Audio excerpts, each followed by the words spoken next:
Minu nimi on Raul Köster ja õpin Tallinna Ülikoolis andragoogika magistriõppes. Andragoog on minu jaoks justkui inimene, kes hoiab ukse lahti ja mitte ei sunni kedagi sealt läbi astuma, vaid loob ruumi, kus siis õppija ise soovib nii-öelda astuda. Andragoogika avab pigem võimaluste välja kui ühe ameti. See annab võimaluse, vabaduse liikuda koos inimesega, mitte ainult süsteemis. Andragoogikas me ei õpi ainult meetodid ja teooriaid, vaid õpime märkama iseennast, teist inimest ja ruumi, kus õppimine toimub. Õpime looma turvalist ruumi, hoidma protsessi, mitte ainult tulemust.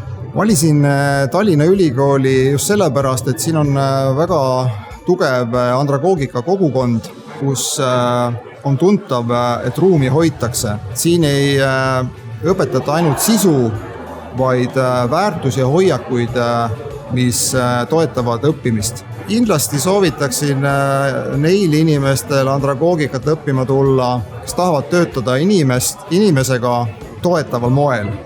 Peale lõpetamist on võimalik töötada siis täiskasvanute koolituses, juhendamises, mentorluses ja erinevates arenguprotsessides. Seda siis nii haridusasutustes, organisatsioonides kui kogukondades. Andragoog on minu jaoks elukestva õppe musternäidis. Õppimine ei ole projekt, mis saab valmis, vaid see on eluviis. Kui soovite olla elukestvas õppes, tule õppima andragoogikat.